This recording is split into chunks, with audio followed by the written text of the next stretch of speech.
oversold on this thing of transformation, and then get there and realize that the companies are quite as transformed as you used to be. Oh, rule number 4 of the masterclass, as we call it as it is here.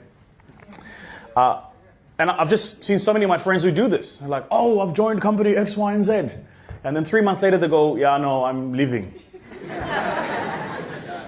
Right? Typically, when they leave and they say, I'm starting my own business, really what they mean is I want to be self-employed now. I used to do HR as an HR business partner, and I'm going to start a recruiting company. Yeah? I used to be in the legal team, now I'm going to do legal stuff. Right? Those people aren't entrepreneurs. You're self-employed. Big difference. The business owner is kind of the level you're talking about, right? So the business owner goes, so I've got this business, right?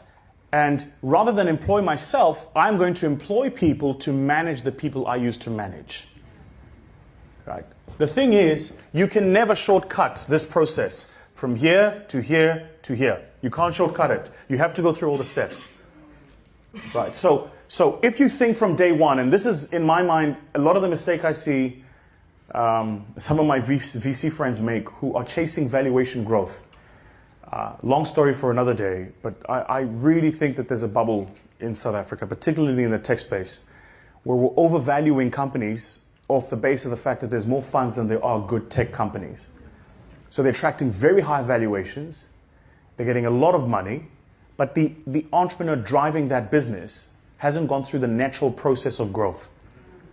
If I took a potato and I put it in the ground, and I gave you another potato and put it in the ground, and you watered your potato twice as much as I did mine, your potato wouldn't grow twice as fast.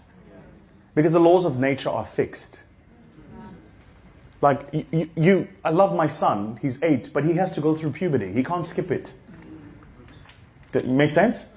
So a lot of us try to skip phases of growth because we want to get to the other side.